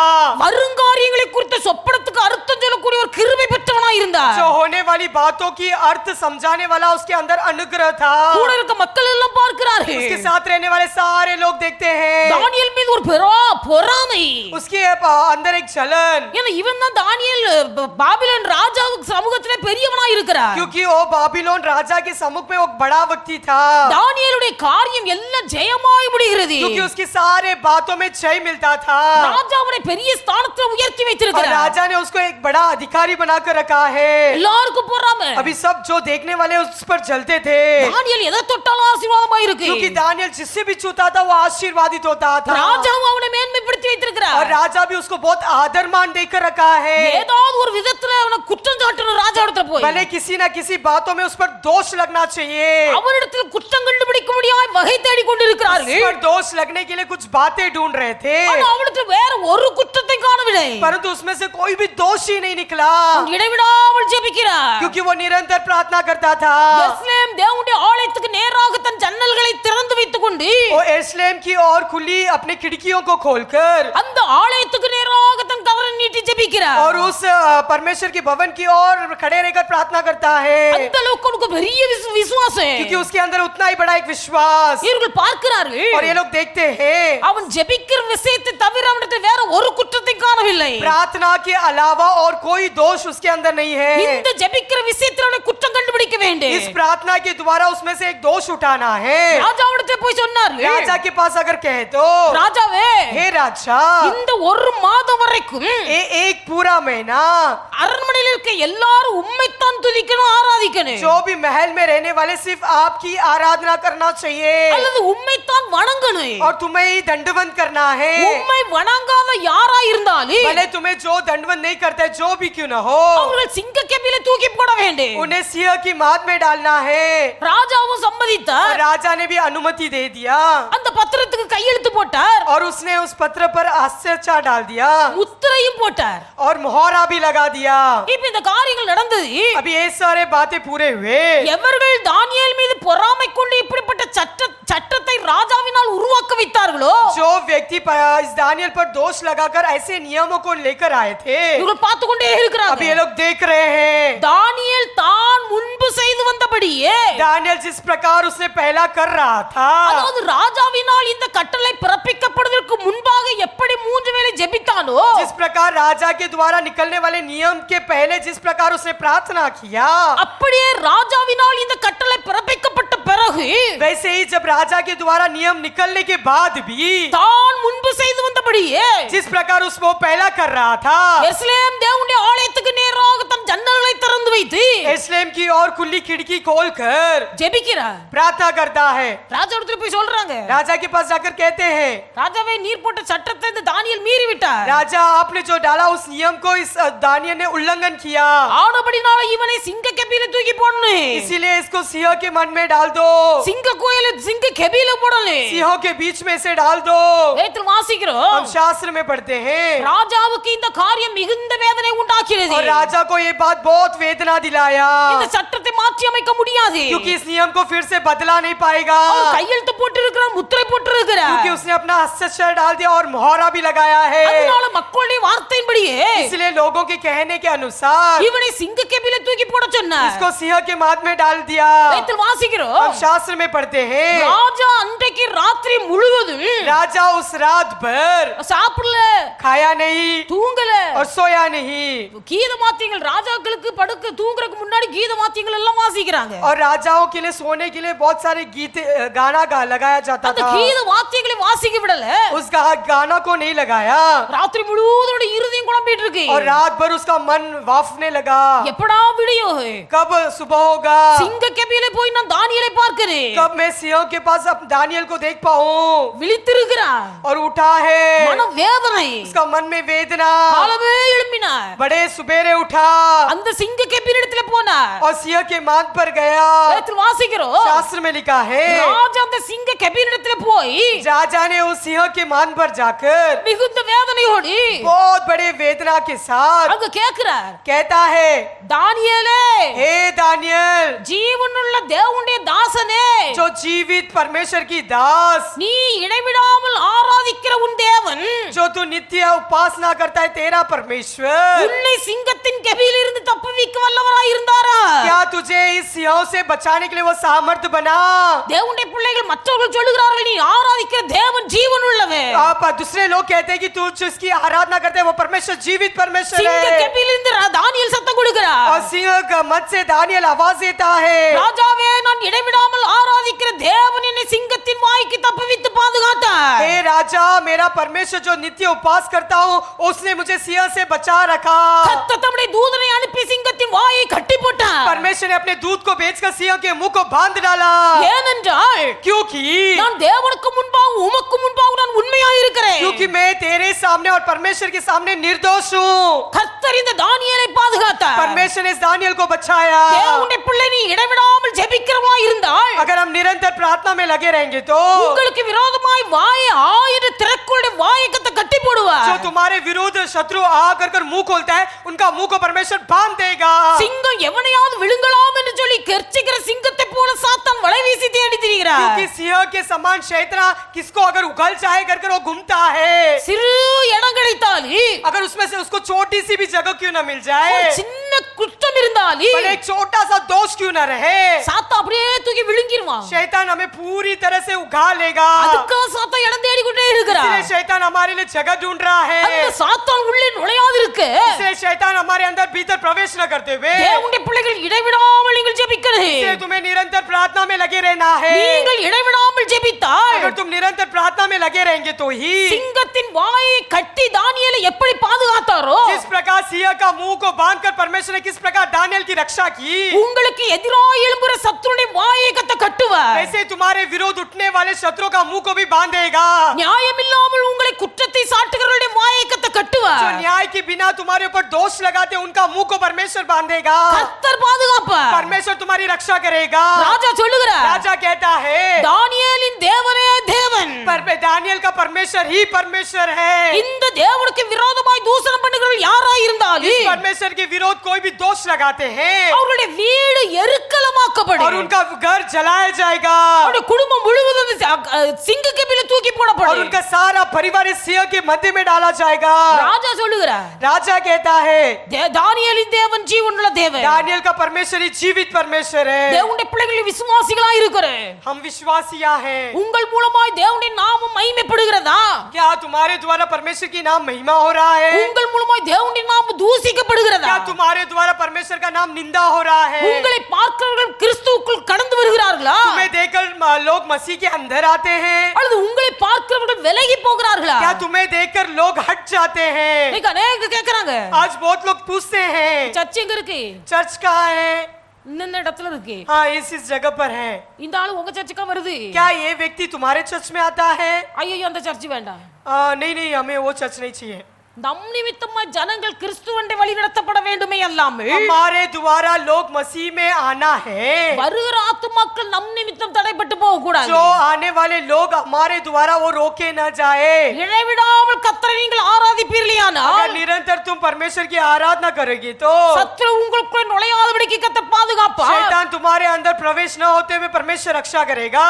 தாவீது தன் வாழ்க்கையில சொல்லும்போது दाऊद अपने जीवन में कहते समय ஆ ஆ ஆ ஆ என்று சொல்லி என்மேல் பற்கடிக்கிறவர்கள் அநேகராய் இருக்கிறார்கள் कहकर दांत पीसने वाले बहुत मेरे विरोध उठे हैं। காரணம் இல்லாமல் என்னை பகைக்கிறவர்கள் அநேகர் இருக்கிறார்கள் कारण के बिना मेरे ऊपर दोष लगाने वाले बहुत लोग हैं। கர்த்தரோ என்னோடு கூட இருந்து என்னை தப்புவிக்கிறார் परमेश्वर मेरे संग रहकर वो मुझे बचाता है। தேவனுடைய பிள்ளைகள் காரணம் இல்லாமல் உங்களை பகைக்கிறவர்கள் அநேகர் இருப்பார்கள் कारण के बिना तुम्हें नफरत करने वाले बहुत लोग होंगे। ஆ ஆ ஆ என்று சொல்லி உங்கள் வாழ்க்கை குறித்து எதிர்பார்த்திருக்கிறவர்கள் பல பேர் இருப்பார்கள் कहकर तुम्हारे जीवन नष्ट होना है ये इंतजार में लोग बैठे रहेंगे। அப்படிப்பட்ட மக்களுக்கு மத்தியிலே உங்கள் வாழ்க்கை அழிந்து போகாதபடிக்கு वैसे लोगों के बीच में तुम्हारा जीवन नष्ट न होते हुए தேவனுடைய பிள்ளைகள் சத்துருடைய வாயை கட்டி உங்களை பாதுகாப்பார் शैतान का मुंह को बांधकर परमेश्वर तुम्हारी रक्षा करेगा। நீங்கள் இடைவிடாமல் ஜெபிக்க வேண்டும் तुम्हें निरंतर प्रार्थना करना है। இடைவிடாமல் ஜெபிக்க வேண்டும் निरंतर प्रार्थना में लगे रहना है। வேலை உண்டு एक समय आएगा வேலை உண்டு समय आएगा வியாபாரம் உண்டு हमारा व्यापार होगा தொழில்கள் உண்டு काम होगा எல்லாவற்றிற்கும் மத்தியிலே सारे बातों में தேவனுடைய பிள்ளைகள் இருதயம் கர்த்தரோடு கூட இருக்கட்டும் हमारा मन परमेश्वर के संग रहना है। கர்த்தரோடு கூட இருக்கட்டும் परमेश्वर के संग लगे रहना है। கர்த்தர் உங்களை ஆசீர்வதிப்பார் तब परमेश्वर हमें आशीर्वाद करेगा। மத்தபடி பவுல் சொல்லுகிறார் इसलिए पौलुस कहता है எல்லாவற்றிலேயும் ஸ்தோத்திரம் செலுத்துங்கள் सारे बातों में धन्यवाद कहो। எல்லாவற்றிலும் ஸ்தோத்திரம் பண்ணுங்க सारे बातों के लिए तुम धन्यवाद कहो। எந்த காரியமா இருந்தாலும் भले कुछ भी बातें क्यों न हो தேவனுடைய பிள்ளைகள் ஸ்தோத்திரம் செலுத்துங்க तुम धन्यवाद कहो। நன்மையானாலும் சரி தீமையானாலும் சரி भले भलाई हो बुराई हो கர்த்தருக்கு ஸ்தோத்திரம் परमेश्वर को धन्यवाद। யோபு அதைத்தான் சொன்னார் अय्यूब ने भी यही कहा கர்த்தருக்கு ஸ்தோத்திரம் परमेश्वर के लिए धन्यवाद। எல்லாவற்றிற்காகவும் கர்த்தருக்கு ஸ்தோத்திரம் सबके लिए परमेश्वर को धन्यवाद। எல்லாவற்றிற்காகவும் கர்த்தரை ஸ்தோத்திரம் பண்ணுங்க सारे बातों के लिए परमेश्वर के लिए धन्यवाद कहो। தேவனுடைய பிள்ளைகள் ஸ்தோத்திரம் என்பது சாதாரண ஒரு காரியம் அல்ல और धन्यवाद कहना एक साधारण रीति से बात नहीं है। ஆவிக்குரிய ஜீவியத்திலே आत्मिक जीवन में சாத்தானிடத்திலிருந்து ஜெயம் பெறுவதற்கு अगर शैतान से जय पाना है तो ஸ்தோத்திரம் என்பது ஒரு அணுகுண்டு என்று பக்தர்கள் और சொல்லுகிறார்கள் अगर धन्यवाद कहना एक बड़ा एक बहुत समान है। அநேக ஆவிக்குரிய மூத்த ஊழியர்கள் जो आत्मिक रीति से जो बड़े लोग हैं அவர்கள் சொல்லுகிற ஒரு வார்த்தை ஸ்தோத்திரம் என்பது ஒரு அணுகுண்டு और वो लोग जो भी धन्यवाद कहते हैं एक बड़ा एक பாம்பு बॉम्ब के समान है। அந்த அணுகுண்டு ये बॉम्ब जो है ஆண்டவருடைய பிள்ளைகள் ஒரு குண்டு போட்டா எத்தனையோ பேர் அழிந்து अगर போகிறார்கள் एक बॉम्ब डाला जाएगा तो कितना ही लोग उसमें मर जाते हैं। நாம் ஸ்தோத்திரம் செலுத்த செலுத்த हम उतना ही हम धन्यवाद तो बोलते बोलते தேவனுடைய பிள்ளைகள் சத்ருவானம் வெக்கப்பட்டு ஓடி போவார் शैतान लज्जित होकर भाग जाएगा। எல்லாவற்றிற்காகவும் கர்த்தரை ஸ்தோத்திரம் பண்ணுங்க सारे बातों के लिए तो परमेश्वर को धन्यवाद कहो। நம்ம ஆண்டவருடைய பிள்ளைகளும் எல்லாவற்றுக்காகவும் கர்த்தரை ஸ்தோத்திரம் செலுத்தும் போது जब तुम सारे बातों के लिए परमेश्वर के लिए धन्यवाद कहते நாம் समय ஸ்தோத்திரம் செலுத்த செலுத்த தேவனுடைய கிருபை இறங்கி வந்து கொண்டிருக்கு जितना ही हम धन्यवाद बोलते बोलते परमेश्वर का अनुग्रह उतर आएगा। ஸ்தோத்திரம் செலுத்துகிறவன் என்னை மகிமைப்படுத்துகிறான் என்று கர்த்தர் जो சொல்லுகிறார் धन्यवाद चढ़ाता है वो परमेश्वर की महिमा करता है कर कहता है। அப்ப நீங்கள் ஸ்தோத்திரம் செலுத்த செலுத்த तुम जितना ही परमेश्वर को धन्यवाद चढ़ाते चढ़ाते கர்த்தருடைய கிருபை உங்களுக்கு இறங்கி வரும் परमेश्वर का अनुग्रह तुम्हारे अंदर उतर कर கர்த்தருடைய நாமம் மகிமைப்பட்டு கொண்டே परमेश्वर இருக்கு की नाम की महिमा होते रहेगा। கர்த்தர் பார்க்கிறார் परमेश्वर देख रहा है என் பிள்ளைகளின் நாமத்தை மகிமைப்படுத்துகிறார்கள் मेरे बच्चे में पर मेरी महिमा कर रहे அவர் हैं। இருதயம் சந்தோஷப்படுகிறது उसका मन आनंदित होता है கர்த்தர் சொல்லுகிறார் क्योंकि परमेश्वर कहता है என் மகிமையை நான் வேற யாருக்கும் கொடுக்க மாட்டேன் मेरी महिमा मैं किसी और को नहीं देता हूँ। எல்லாவற்றையும் இழந்தவர் सब कुछ दिया हुआ அவருடைய பிள்ளைகளாகிய நாம் ஆசீர்வாதமாய் இருக்கும் பொருட்டு हम उसके बच्चे जो आशीर्वाद रहना है इसीलिए எல்லாவற்றையும் இழந்தவர் उसने सब कुछ खो दिया। பிதாவின் வலது பாசத்தில் இருந்தவர் அவருடைய ஸ்தானத்தை விட்டு இறங்கி வந்தவன். पिता के दाहिने बाजू में रहने वाले उस स्थान को छोड़कर आया। நாம் ஆசீர்வதிக்கப்பட வேண்டும் என்பதற்காக கிறிஸ்து நமக்காக தரித்திரரானார். हम आशीर्वादित होने के लिए हमारा यीशु मसीह दरिद्र बना। இப்படிப்பட்டவர் ऐसा हुआ, என் மகிமை நான் வேற யாருக்கும் கொடுக்க மாட்டேன். परंतु कहता है कि मेरी महिमा मैं किसी और को नहीं दूंगा। நாம் செலுத்தக்கூடிய மகிமை கர்த்தர் ஒருவருக்கே செலுத்த हम जो வேண்டும். देने वाली महिमा सिर्फ उस परमेश्वर एक को ही देना है। தேவனுடைய பிள்ளைகளுடைய மகிமை வேற யாருக்கும் கொடுக்க கூடாது. हम और किसी को उस महिमा को जगह नहीं देना நம்முடைய है। மகிமை கர்த்தர் ஒருவருக்கே சொந்தம். उस महिमा को सिर्फ परमेश्वर एक को ही देना நாம் है। ஸ்தோத்திரம் பண்ண हम जितना ही धन्यवाद चढ़ाते चढ़ाते, ஸ்தோத்திர பலி இடுகிறவன் என்னை மகிமைப்படுத்துகிறான். जो भी धन्य का बलि चढ़ाता वो मेरी महिमा करता है। உங்கள் ஸ்தோத்திர பலியை கர்த்தர் சந்தோஷமாய் முகர்ந்து பார்ப்பார். तुम्हारा जो भी धन्य बलि वो बड़ा ही आनंद से उसे स्वीकारेगा। அவர் சந்தோஷமாய் இருக்கும்போது जब वो आनंदित से रहने पर, தேவனுடைய பிள்ளைகள் உங்களை கர்த்தர் ஆசீர்வதிக்கிறார். वैसे ही तुम्हें परमेश्वर आशीर्वाद करता है। அவர் சந்தோஷமாய் இருக்கும்போது ஆசீர்வாதம் தானாகவே உங்கள் பக்கம் திரும்பி जब வரும். वो आनंद से रहने पर वो आशीर्वाद तुम्हें लगातार तुम्हारे और मिलेगा। அல்லேலூயா हालेलुया, அல்லேலூயா. हालेलुया। ஸ்தோத்திரம் சொல்லிட்டே இருக்கணும். इसलिए धन्यवाद बोलते ही रहना है। வாயில வார்த்தை ஸ்தோத்திரம் வந்துட்டே இருக்கணும். हमारे मुंह से धन्यवाद निकलना ही है। தேவனுடைய பிள்ளைகளை நம்ம பழக்கத்துல அதை கொண்டு வரணும். वैसे हमें लक्ष्य अपने अनुभव में ले आना है। பழக்கத்துல கொண்டு வரணும். हमारे लक्ष्य के अनुभव में ले आना है। தடிக்கு விழுந்தா கூட भले हम पत्थर टक्कर के अगर गिर भी जाए, ஏசப்பா அப்படின்னு கூப்பிடுற ஒரு அளவுக்கு வாயில பழக்கம் இருக்கணும். यीशु जी ऐसा बुलाने के जैसा हमारे अंदर अनुभव होना है। அப்ப ஆண்டவருடைய பிள்ளைகள் வாய் பழகிட்டே இருக்கணும். हमारा मुंह बोलते ही रहना है। ஸ்தோத்திரம் சொல்லி பழகுங்க. धन्यवाद बोल के सीखो। நான் எப்பவும் சொல்லுவேன், मैं हमेशा कहती हूँ, நான் 3ஆம் கிளாஸ் படிக்கும் போது எனக்கு உபதேசர் அம்மா கிளாஸ் டீச்சரா இருந்தாங்க. मैं जब तीसरी क्लास में पढ़ते समय उपदेश देने वाली माँ मेरी क्लास टीचर थी। அந்த உபதேசர் அம்மா வாய் எப்போதும் உதட செஞ்சுட்டே இருக்கும். ओ उपदेश वाली माता जी हमेशा उनका मुंह हिलते ही रहता था। அப்ப அவங்க கேட்கும்போது சொல்லுவாங்க எப்போதும் ஸ்தோத்திரம் பண்ணிக்கிட்டே இருக்கிறேன். क्योंकि वो जब उनसे पूछा जाते तो वो कहते मैं हमेशा धन्यवाद बोलती हूँ। அவங்களுக்கு மகன் கல்யாணம் முடிஞ்சு பேத்தி இருந்தது. उनका बेटा का शादी होकर उनको एक पोती था। பேத்திய நல்ல மாலிஷ் பண்ணி குளிப்பாட்டுற வேலை இந்த அம்மாவுக்கு. उस पोती को निलाकर मालिश करना ये माता जी का काम था। அந்த நாட்கள்ல தேங்காய் எண்ணெய் வந்து லூசா கிடைக்கும், அதை வாங்கி காய்ச்சி ஹார்லிக்ஸ் பாட்டில் காலி பாட்டில் அடைச்சு வச்சிருப்பாங்க. पहले दिनों में तेल ऐसा चुट्टा में मिलता था, उसे कांच के बोतल हॉर्लिक्स में डालकर रखते थे। ஹார்லிக்ஸும் கண்ணாடி பாட்டில்ல தான் வரும். क्योंकि उस जमाने में हॉर्लिक्स भी कांच के बर्तन में आता அந்த था। கண்ணாடி பாட்டில்ல காய்ச்சி வச்சது என்ன? जो कांच के बर्तन में रखा हुआ तेल को, நான் நிறைய நேரம் சொல்லி இருக்கிறேன். क्योंकि मैं इस बात को मैं बहुत समय कह चुकी हूँ। ஆனா சொல்ல சொல்ல புதிதா வருகிறவர்களுக்கு கேள்விப்படாதவர்களுக்கு அது பிரயோஜனமா இருக்கு. जो नहीं सुने, जो नहीं आए उनके लिए बहुत ही उपयोग होगा। மேல இருந்து கீழே விழுந்தது. वो तेल का बोतल ऊपर से नीचे गिर गया। அந்த அம்மா சோத்திரம் சோத்திரம் சொல்லிருக்காங்க. ये माता जी बड़े जोर से धन्यवाद धन्यवाद बोलने கண்ணாடி लगी। பாட்டில், वो कांच का बर्तन, என்ன நிறைஞ்ச பாட்டில் तेल भरा हुआ बोतल மேல இருந்து கீழே விழுந்தது. ऊपर से नीचे गिरा, பாட்டில் உடையல, परंतु बोतल नहीं टूटा, பாட்டில் உருண்டு போய் இருக்கிறது. ऐसी वो रोल कर चला गया। 3ஆம் கிளாஸ் படிக்கும் போது அந்த உபதேசர் அம்மா சொல்லி தந்தது. ये तीसरी कक्षा में पढ़ते समय मुझे उपदेश की माता जी ने कहा था, எல்லாவற்றிலும் ஸ்தோத்திரம் செலுத்துங்க. सारे बातों में धन्यवाद कहो, எப்போதும் ஸ்தோத்திரம் பண்ணுங்க. हमेशा धन्यवाद बोलो, உங்கள் வாயிலிருந்து எப்போதும் ஸ்தோத்திரம் வரட்டும். हमेशा तुम्हारे मुंह से धन्यवाद निकलने दो। அந்த ஸ்தோத்திரம் உங்களை சத்துருடைய கைகளுக்கு விலக்கி ये பாதுகாக்கும். धन्यवाद तुम्हें शैतान के हाथों से बचाएगा। அல்லேலூயா हालेलुया, அல்லேலூயா. हालेलुया। தேவனுடைய பிள்ளைகள் உங்கள் பிள்ளைகளை பழக்குவீங்க. और तुम्हारे बच्चों को भी इस बातों को सिखाओ। எப்போதும் ஸ்தோத்திரம் சொல்ல கற்றுக் கொடுங்க. हमेशा ये सिखाओ कि धन्यवाद बोलने के लिए, எல்லாவற்றிற்கும் ஸ்தோத்திரம் செலுத்த கற்றுக் கொடுங்க. सारे बातों में धन्यवाद बोलने के लिए सिखाओ। நாங்க ஊர்ல இருக்கும்போது जब मैं गांव पर रहने पर, எங்களுக்கு முன் ரூம், வீட்ல முன் ரூம் அப்படியே கிராத்தி, அதாவது வராண்டா மாதிரி இருக்கும். और जो पहले का रूम जो है वरांडा का समान था, அது 3 फुटக்கு செவர் இருக்கும், மேல எல்லாம் கிரில் வைத்திருப்பாங்க. और सिर्फ 3 फुट का दीवार रहता था, उसके ऊपर ग्रिल रखा है। அப்ப வெயில் நேரம் கொஞ்சம் புழுக்கமா இருக்கு என்பதற்காக வராண்டாவுல வந்து படுத்துறது. इसलिए धूप के समय बड़ा ही गर्मी हुआ कर हम उस वरांडा पर आकर सोए। அப்ப செவர் 3 फुटக்கு அதுக்கு மேல கிரில். दीवार सिर्फ 3 फुट का था, उसके ऊपर ग्रिल रखा था। கட்டில் போட்டு படுத்துறோம் எல்லாரும். वहाँ काट डालकर सब सो रहे हैं। எங்க அம்மா நல்ல முறுக்கு தாலி போட்டிருந்தாங்க.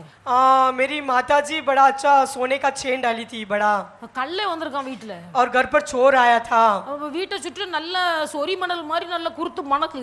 और घर के चारों ओर अच्छा सा मिट्टी था, யார் நடந்தாலும் அதுல கால் தடி படம், காலடி தடம் விழாது. क्योंकि ऐसा मिट्टी था कि अगर कोई भी चलकर जाएंगे तो उनका पैर का चिन्ह नहीं दिखता था, அது ஒரு குழி மட்டும் தான் விழும். सिर्फ नीचे हो तोल गिरता था। அந்த கல்லை வந்து अभी वो चोर आकर அந்த கிரில்லுக்குள்ளோடி கையை விட்டு उस ग्रिल के बीचों में से अपना हाथ डालकर மெதுவா எங்க அம்மா கழுத்துல நடந்த செயினை பிடிச்சான் और हल्लू से मेरी माँ का जो गले की चेन को उसने पकड़ा எங்க अम्मा ஸ்தோத்திரம் ஹல்லேலூயா அப்படினாங்க और मेरी मम्मी जोर से चिल्लाकर धन्यवाद हालेलुया कही அவங்க ஸ்தோத்திரம் சொல்றத பார்த்து நாங்களும் எல்லாரும் ஸ்தோத்திரம் ஹல்லேலூயா और उन्होंने जो धन्यवाद बोला हम भी साथ मिलकर धन्यवाद बोलने लगे। கல்லே ஓடி கோட்டை சுவரை தாண்டி விழுந்து ஓடி போயிட்டான் अभी चोर कंपाउंड भागकर गिरकर भाग गया। தேவனுடைய பிள்ளைகள் परमेश्वर के लोग ஸ்தோத்திரம் சொல்லுங்க धन्यवाद बोलो சத்துரு ஓடி போவான் शैतान भाग जाएगा। அதனால எல்லாவற்றிற்காகவும் ஸ்தோத்திரம் செலுத்துங்க इसीलिए सारे बातों को तुम धन्यवाद कहो। வாழ்வானாலும் தாழ்வானாலும் ஸ்தோத்திரம் பண்ணுங்க भला नीच होने दो ऊपर होने दो सारे बातों में धन्यवाद कहो। நிறைவானாலும் குறைவானாலும் ஸ்தோத்திரம் பண்ணுங்க भले कमी होने दो भरपूरी होने दो धन्यवाद कहो। இதுதான் உங்களை குறித்த தேவ சித்தம் यही तुम्हारे लिए परमेश्वर का मकसद है। இந்த தேவ சித்தத்தை நிறைவேற்றால் விட பரலோகம் போக முடியாது अगर ये इच्छा को तुम पूरा नहीं करेंगे तो स्वर्ग राज्य नहीं प्रवेश कर அப்ப पाओगे। தேவ சித்தம் என்றால் ஊழியம் தான் செய்யணும் அப்படிங்கிறது அல்ல परमेश्वर का मकसद पूरा करना है तो सेवा ही करना है ये नहीं है। விசுவாசிகளுக்கு பவுல் சொல்லுகிறார் विश्वासियों को पौलुस कहता है எப்பொழுதும் சந்தோஷமா இருங்க सदा आनंदित रहो இடைவிடாமல் ஜெபம் பண்ணுங்க और निरंतर प्रार्थना में लगे रहो எல்லாவற்றுக்காகவும் ஸ்தோத்திரம் और செலுத்துங்க सारे बातों को धन्यवाद कहो இதுவே உங்களை குறித்த கிறிஸ்து இயேசுக்குள்ளே உள்ள தேவ சித்தமா இருக்கிறது क्योंकि तुम्हारे लिए मसीह यीशु में परमेश्वर का यही इच्छा है। தேவனுடைய பிள்ளைகள் எல்லாரும் முழங்கால் हम படிடுங்க सब घुटने में आएंगे எல்லாரும் முழங்கால் हम सब படிடுங்க घुटने में आएंगे செய்ய முடியாத கடினமான காரியத்தை கர்த்தர் நம்மேல் சுமத்துகிறவர் அல்ல परंतु कठिन बातों हमारे ऊपर परमेश्वर यीशु ने नहीं दिया। விசுவாசிகள் இது உங்கள் வாழ்க்கையில சொந்தமாகனே विश्वासियों तुम्हारे जीवन में खुद का बनना है। இது உங்கள் வாழ்க்கையில சொந்தமாகனே इस बात तुम्हारे लिए खुद का बनना है। அவருடைய பிள்ளைகள் எல்லா சூழ்நிலையும் சந்தோஷமா இருக்க கற்றுக்கொள்ளுங்க हर परिस्थिति में तुम्हें आनंदित से रहना सीखना है। சந்தோஷமா இருங்க तुम आनंदित से रहो துக்கத்தை காட்டாதீருங்க दुख को मत बताओ। நீங்கள் துக்கமுகமாய் இருப்பது கர்த்தருக்கு பிரியமல்ல तुम दुखित रहना ये परमेश्वर का इच्छा नहीं है। எம்மா ஊர்ல இருந்து ரெண்டு மனுஷர்கள் புறப்பட்டார்கள் अभी एम्मा गांव से दो मनुष्य निकल कर आए। அவர்கள் வழிநெடுக போய் கொண்டு பேசிக்கொண்டு போனார்கள் जब वो रास्ते में बात कर रहे थे இயேசு அங்க வெளிப்பட்டார் तब यीशु वहाँ प्रकट हुआ। இயேசு கேக்குறார் तब यीशु ने पूछा நீங்கள் துக்கமுகமாய் போகிறது என்ன तुम दुखी चेहरा से क्यों जा रहे हो? தேவனுடைய பிள்ளைகள் நீங்கள் துக்கமுகமாய் இருப்பது கர்த்தருக்கு பிரியமல்ல सिर्फ तुम दुखी रहना ये परमेश्वर को प्रिय नहीं है। நீங்கள் சந்தோஷமாய் இருங்க तुम आनंद से रहो எல்லாவற்றிலும் சந்தோஷமாய் இருங்க सारे बातों में आनंदित से रहो। இது தேவ சித்தம் यही परमेश्वर का इच्छा है। நீங்கள் இதை நிறைவேற்றும் போது கர்த்தர் உங்கள் மேல் சந்தோஷப்படுவார் जब तुम इसे पूरा करेंगे तो परमेश्वर तुम्हारे ऊपर आनंदित होगा। இடைவிடாமல் ஜெபம் பண்ணுங்க निरंतर प्रार्थना में लगे रहो। இருந்தாலும் எழுந்தாலும் தூங்கினாலும் உங்கள் இருதயம் கர்த்தரோடு இருக்கட்டும் उठने पर बैठने पर सोने पर तुम्हारा मन परमेश्वर के संग रहने दो। இது நீங்கள் செய்யக்கூடிய தேவ சித்தம் यही परमेश्वर को तुम करने वाली परमेश्वर का इच्छा है। எப்பொழுதும் ஸ்தோத்திரம் பண்ணுங்க हमेशा परमेश्वर के लिए धन्यवाद कहो। உங்கள் வாயிலிருந்து துதி பலி வந்து கொண்டே இருக்கட்டும் हमेशा तुम्हारे मुंह से धन्य बलि चढ़ने दो। உங்கள் வாயிலிருந்து ஸ்தோத்திர பலி வந்து கொண்டே हमेशा இருக்கட்டும் तुम्हारे मुंह से स्तुति की बलि चढ़ने दो தேவனுடைய பிள்ளை சத்துரு உங்களை விட்டு ஓடி और போவார் शैतान तुमसे दूर भाग जाएगा। இது நீங்கள் செய்யக்கூடிய தேவ சித்தம் यही तुम जो करने वाले परमेश्वर का इच्छा இது है। உங்களை குறித்த தேவ சித்தம் यही जो तुम्हारे ऊपर रखा हुआ परमेश्वर का इच्छा है। இந்த சித்தத்தை கூட செய்து நிறைவேற்றிக்க முடிக்காவிட்டால் अगर यही इच्छा कोई तुम परमेश्वर के लिए पूरा नहीं कर पाओगे तो எவ்வளவுதான் கத்தாவே கத்தாவே என்று ஜெபித்தாலும் भले तुम कितना ही है परमेश्वर पुकारेंगे तो भी தேவனுடைய ராஜ்யத்துக்குள்ள பிரவேசிக்க முடியாது परमेश्वर के राज्य में प्रवेश नहीं कर पाओगे। தேவனுடைய பிள்ளைகள் ஊழியம் செய்வது ஒரு சித்தம் और सेवा करना ये परमेश्वर का मत इच्छा அது है। தேவன் தம்முடைய சித்தத்தின்படி பிரித்தெடுக்கிறார் ஜனங்களை परमेश्वर अपनी इच्छा के अनुसार लोगों को अलग करता है। விசுவாச மக்கள் உங்கள் மீது கர்த்தருடைய சித்தம் இதுதான் विश्वासी लोगों आपके ऊपर परमेश्वर का इच्छा यही है। இன்னைக்கு உங்களுக்கு கர்த்தருடைய கரத்திலே ஒப்புக்கொடுங்க आज के दिन तुम परमेश्वर के हाथों में अपने आप को सौंपो।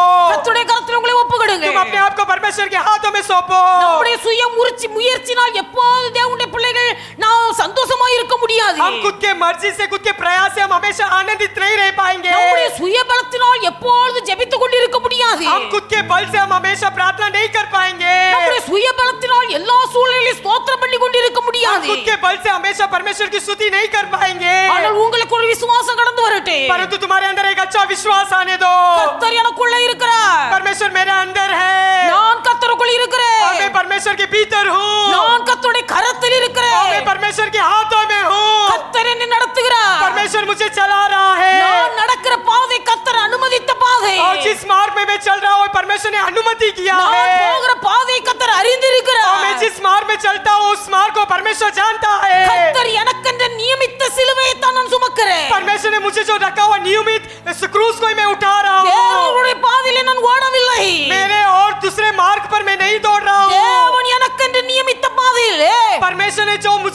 किया हुआ मार्ग पर எனக்கு ही தேவன் நியமித்த சிலுவையை சுமந்து கொண்டு जो परमेश्वर ने मुझे दिया हुआ क्रूस को मैं उठाकर நான் ஓடுகிறேன். मैं दौड़ रहा हूँ। இந்த நிச்சயம் உங்களுக்குள்ள வறுமையானால் जब ये निश्चय तुम्हारे अंदर होने पर தேவனுடைய பிள்ளை நீங்கள் எப்போதும் சந்தோஷமாய் तुम இருப்பீர்கள். हमेशा आनंदित रहोगे। இந்த ஒரு நிச்சயம் உங்களுக்குள்ள வருமானால் जब ये निश्चय तुम्हारे अंदर आने दो உங்கள் ஆவி எப்போது கர்த்தரோடு உறவாடி और கொண்டிருக்கு. तुम्हारा आत्मा परमेश्वर की साथ संगति में रहेगा। இந்த நிச்சயம் உங்களுக்குள்ள உருவாகுமேயானால் अगर ये संगति तुम्हारे अंदर बढ़ते समय தேவனுடைய பிள்ளை உன் வாயிலிருந்து எப்பொழுதும் ஸ்தோத்திர பலி பெருகிக் கொண்டே तुम्हारे இருக்கு. मुंह से हमेशा धन्यवाद की बलि पड़ते रहेगा। இதுவே உங்களை குறித்த தேவ சித்தம். यही परमेश्वर ने तुम्हारे रुके हुआ मकसद இந்த है। தேவ சித்தத்தை செய்து நிறைவேற்றி முடிக்க ये मकसद को तुम पूरा करने के लिए கர்த்தர் உங்கள் எல்லாருக்கும் கிருபை தருவாராக. परमेश्वर तुम्हारे को अनुग्रह दे। கர்த்தர் உங்களுக்கு கிருபை தருவாராக. परमेश्वर तुम्हें अनुग्रह दे। நீங்கள் தீர்மானங்களை எடுங்க. तो ऐसे एक अच्छा निर्णय எடுத்த लीजिए தீர்மானத்தை நிறைவேற்ற கர்த்தர் உங்களுக்கு பலம் और தருவாராக. जिस निर्णय तुम उठाते हो उसमें परमेश्वर बल देगा। ஆவியானவராலே எல்லாமாக. क्योंकि ये पवित्र आत्मा से सब कुछ होगा। ஆவியானவராலே எல்லாமாக. पवित्र आत्मा से सब कुछ पूरा होगा। தேவனுடைய பிள்ளைகள் எல்லாரும் கரங்களை தட்டி கர்த்தருக்கு நன்றி सब ताली செலுத்துங்கள். बजाकर परमेश्वर की महिमा करेंगे। எல்லாரும் கரங்களை தட்டி கர்த்தருக்கு நன்றி सब செலுத்துங்கள். ताली बजाकर हम परमेश्वर की महिमा करेंगे। எப்போதும் சந்தோஷமாய் இருங்க. सदा आनंदित रहो இடைவிடாமல் ஜெபம் பண்ணுங்க. और निरंतर प्रार्थना में रहो। எல்லாவற்றுக்காகவும் கர்த்தரை ஸ்தோத்திரம் பண்ணுங்க. ये बातों में तुम परमेश्वर को धन्यवाद कहो கர்த்தர் உங்களோடு கூட இருப்பார். क्योंकि परमेश्वर तुम्हारा संग है। உங்கள் நிமித்தம் கர்த்தருடைய இருதயம் சந்தோஷப்படு. तुम्हारे प्रति परमेश्वर का मन आनंदित होगा கர்த்தருடைய நாமம் உங்களை கொண்டு மகிமைப்படு. और परमेश्वर का नाम तुम्हारे द्वारा महिमा होगा। நீங்கள் கேட்காமலே அத்தனை ஆசீர்வாதத்தை கர்த்தர் உங்களுக்கு இலவசமாய் தருவார். तुम्हारे पूछने से पहले परमेश्वर आशीर्वाद तुम्हें देगा। ஹalleluya ஹalleluya ஹalleluya ஹalleluya. ஆவியானவரே உமக்கு நன்றி. ஆவியானவரே உமக்கு நன்றி. ஹalleluya ஹalleluya. இயேசு ராஜா உமக்கு நன்றி. ஹalleluya. நம்ம எல்லாரும் எழுந்துட்டு இருப்போம். सब खड़े हो जाएंगे। நம்ம எல்லாரும் கர்த்தரை ஸ்தோத்திரிப்போம். सब परमेश्वर को धन्यवाद करेंगे। धन्यवाद, धन्यवाद, ஸ்தோத்திரம். எப்பொழுதும் சந்தோஷமாய் இருங்கள். सदा आनंदित रहो। இடைவிடாமல் ஜெபம் பண்ணுங்கள். निरंतर प्रार्थना में लगे रहो। எல்லாவற்றுக்காகவும் ஸ்தோத்திரம் हर செலுத்துங்கள். बात के लिए धन्यवाद करो। இதுவே உங்களை குறித்த கிறிஸ்து இயேசுவுக்குள்ளே தேவ சித்தமாய் இருக்கு. यही तुम्हारे विषय मसीह में परमेश्वर की इच्छा है। இந்த தேவ சித்தத்தை செய்ய इस परमेश्वर की इच्छा को पूरा करने के लिए பரிசுத்த ஆவியானவர் நமக்கு துணை செய்யும்படி पवित्र आत्मा जी हमारी साथ देने के लिए ஆண்டவருடைய பிள்ளைகள் நம்ம எல்லாரும் கர்த்தரை हम सब ஸ்தோத்திரிப்போம். परमेश्वर को धन्यवाद करेंगे। धन्यवाद, धन्यवाद, धन्यवाद, धन्यवाद। கர்த்தருடைய நாம மகிமைக்காக காணிக்கை கொடுத்து தேவனுடைய பிள்ளைகளுடைய கையின் பிரயாசங்களை கர்த்தர் ஆசீர்வதித்து परमेश्वर के नाम की महिमा के लिए दान दिए हुए रे के हाथों की कमाई को परमेश्वर आशीष करें கர்த்தரை பல மடங்கா திருப்பி கொடுக்கும்படியா और कई अधिक परमेश्वर से पलटा कर देने के लिए எல்லாரும் கர்த்தரை हम सब ஸ்தோத்திரிப்போம். परमेश्वर को धन्यवाद करेंगे। धन्यवाद, धन्यवाद, धन्यवाद, धन्यवाद। பிதாவாகிய தேவனை पिता ஸ்தோத்திரிப்போம். परमेश्वर को धन्यवाद करेंगे। धन्यवाद, धन्यवाद, குமாரனாகிய धन्यवाद। இயேசு கிறிஸ்துவை ஸ்தோத்திரிப்போம். पुत्र यीशु मसीह को धन्यवाद करेंगे। धन्यवाद, धन्यवाद, பரிசுத்த धन्यवाद। ஆவியானவரை ஸ்தோத்திரிப்போம். पवित्र आत्मा जी को धन्यवाद करेंगे। धन्यवाद, धन्यवाद, धन्यवाद। நல்ல ஆண்டவரே மே துதிக்கிறோம். अच्छा परमेश्वर हम आपको धन्यवाद करते हैं। கிருபையாய் கர்த்தர் இந்த காலவேளைக்காய் உமக்கு நன்றி अनुग्रह रूप से आपने दिया हुआ परमेश्वर आपकी समय के लिए धन्यवाद। சமூகத்தில் வந்திருக்க தேவனுடைய பிள்ளைகள் ஒவ்வொருவரையும் ஆசீர்வதி. परमेश्वर के सम्मुख में आए हुए रे को आशीष कीजिए। இந்த பிள்ளைகள் எப்போதும் சந்தோஷமா இருக்கவும் आपके बच्चे सदा आनंदित रहें। இடைவிடாமல் ஜெபிக்கவும் निरंतर प्रार्थना में लगे எல்லாவற்றிலும் रहें। ஸ்தோத்திரம் हर செலுத்தவும் बात के लिए धन्यवाद இந்த करें। பிள்ளைகளுக்கு கிருபை கொடுப்பீராக. परमेश्वर आप उसको उनको अनुग्रह நல்ல दीजिए। விசுவாசத்தை கொடுப்பீராக. अच्छा विश्वास दीजिए प्रभु। இது தேவ சித்தம் என்பதை அறிந்து நிறைவேற்றி முடிக்க கிருபை यही கொடுப்பீராக. परमेश्वर की इच्छा है। इसे जानकर पूरा करने के लिए सामर्थ्य दीजिए प्रभु। இந்த பிள்ளைகள் கொடுத்த காணிக்கைகளை அங்கீகரித்து ஆசீர்வதித்து பல மடங்காய் திருப்பி கொடு. आपके बच्चों ने दिए हुए दान को आशीष कीजिए और उसे अधिक गुना पलट पलट कर दीजिए। இந்த நல்ல நாமத்தை மகிமைப்படுத்தும். प्रभु जी आपके पवित्र नाम को महिमा कीजिए। எங்களை தாழ்த்தி உடைய கரங்களில் हमें அர்ப்பணிக்கிறோம். नम्र होकर आपके हाथ में समर्पण करते हैं। ரட்சகர் இயேசுவின் நாமத்தில் ஜெபிக்கிறோம். उद्धार करता यीशु मसीह के नाम से मांगते प्यारे पिता। ஆமென். आमीन। என் ஆத்துமாவே मेरे கர்த்தரை मन को ஸ்தோத்திரி. जो कुछ मुझ में इसके पवित्र नाम को धन्य के हे मेरे मन यहोवा को धन्य के उसके किए किसी उपकार को नहीं भूलना। आमीन। நம்முடைய கர்த்தராகிய இயேசு கிறிஸ்துவின் கிருபையும் हमारा परमेश्वर यीशु मसीह का अनुग्रह, பிதாவாகிய தேவனுடைய அன்பு, हमारा पिता परमेश्वर का प्रेम, பரிசுத்த ஆவியானவருடைய அந்யோன்ய ஐக்கிய पवित्र ஸ்நேகம் आत्मा जी की अन्योन्य सहभागिता என்றும் என்றும் சகல நாட்களிலும் हमारे सबके संग सदा सर्वदा நம் அனைவரோடு கூட இருப்பதாக. हमारे सबके संग रहे। ஆமென். आमीन। ஹalleluya. हालेलुया ஹalleluya. हालेलुया ஹalleluya. हालेलुया। கர்த்தர் உங்களை எல்லாரையும் ஆசீர்வதிப்பார். परमेश्वर हम सबको आशीष करे।